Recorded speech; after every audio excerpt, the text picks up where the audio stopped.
Let there be light.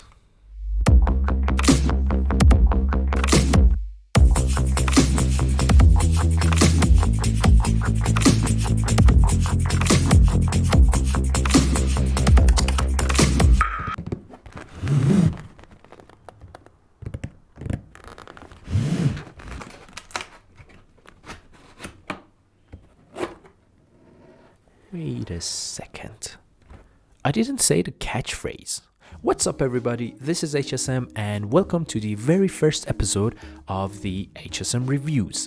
In this video, I'm gonna take a quick look at the Godox FV150 video and high-speed sync LED flashlight. So without any further ado, let's get right into it. First off, inside the box is the Godox FV150 sitting with all its glory. You may have noticed the 150-200 sign on the box, which only means that these two models come in the same box, so you can get the 150 or the 200, which is only a more powerful version of this light I'm having here. Moving on, we've got the normal Bounce mount reflector dish. It's got a nice pattern into it that makes it different from the other models I've seen before. And then there's a very long power cable, just a normal standard cable you'd get with your electronics, nothing special. And last but not least, the Godox RC-A6 remote controller. I'll get to the details of this remote later on the video. Right off the bat, you can see that it has a good building quality. It doesn't feel cheap at all. I really like the color scheme and their attention to details. As you can see, even the fan is in yellow color. It feels premium and good. The body of the unit is mainly made out of metal and high quality plastic. The buttons on the back are clicky and the knobs are so accurate. The mounting system on this model has been upgraded from the last SL series. As you can see, now it's more on the professional side, and you can move this handle to mount the light to the ceiling. Also, the locking knob is quite strong, and I believe this can handle huge light domes or parabolic octoboxes without the need of a counterweight. Another thing I noticed is that the front element is covered with a layer of, I believe, is plastic to protect the LED from anything that may harm it. Having a bounce mount on the front section makes this light so viable. Whether if you're a photographer or a video shooter, you can use any old modifiers you've already got on this light. Alright, so what makes this light special is the fact that the Godox FV series are hybrid LED lights.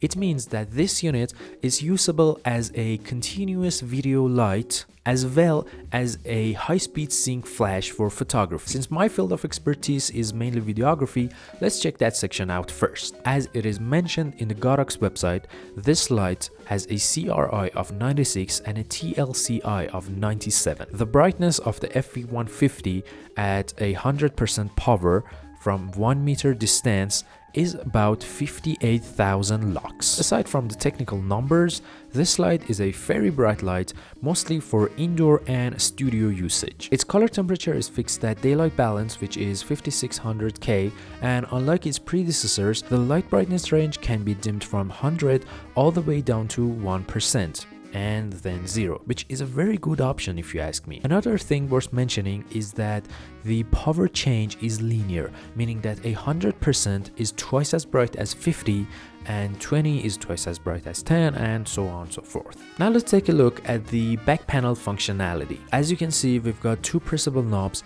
and 5 buttons, and of course the power button, cord plug, and the sync connector output. This light has 8 pre-programmed effects.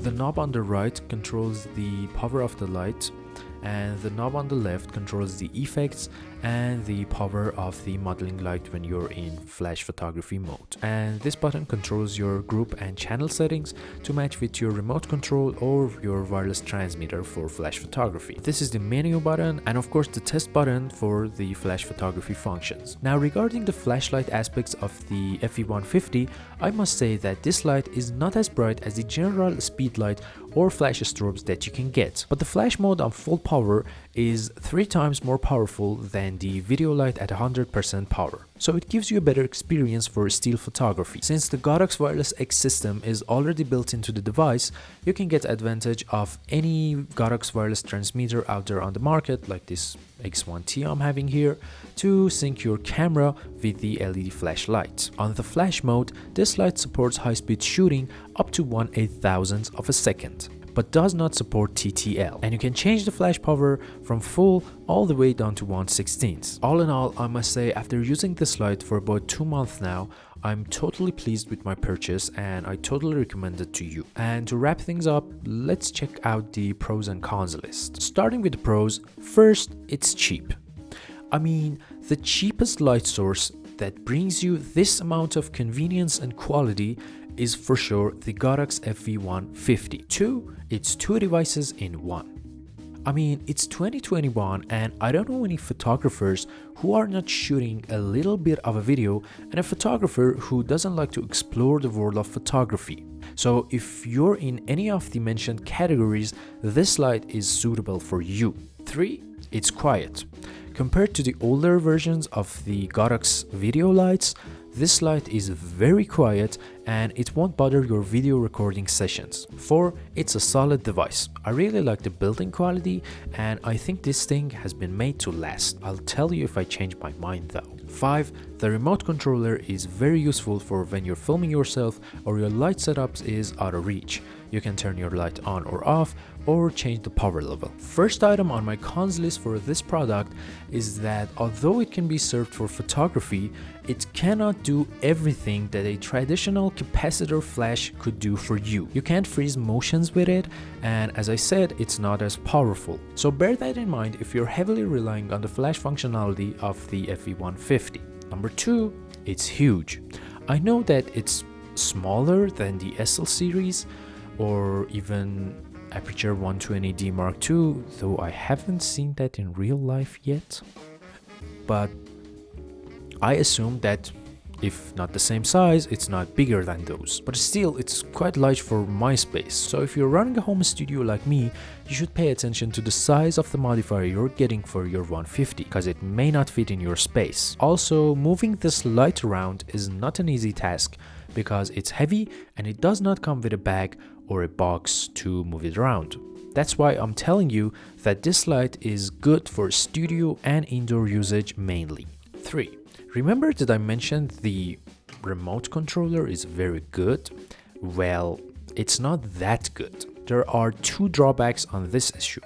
Number 1, you cannot change from continuous video light mode to LED flash mode using this remote. You can only do that by pressing the button on the back of the light itself. This may not be a big problem, but it concerns me a bit. And secondly, when you dial the power on the remote, it takes a while to apply to the unit itself. Again, it's not a big deal, but I like to have the option. Number 4, this doesn't support battery powerage. Unlike the VL series that support V-mount batteries, the FE150 only runs directly from the outlet, and that could be an issue for some users. And that again is another reason why I recommend this light for studio and indoor usage. Number 5, and the last thing that I want to add to the cons list for this unit, is that I preferred if I could control the FX options just a bit. Don't get me wrong, I really like the TV, broken lamp and lighting strikes effects on this light, but I would love it way more if I could dial in the interval of TV lights or lighting strikes or even the broken lamp. It just would be amazing. That's it with my comprehensive review of the Godox FE150.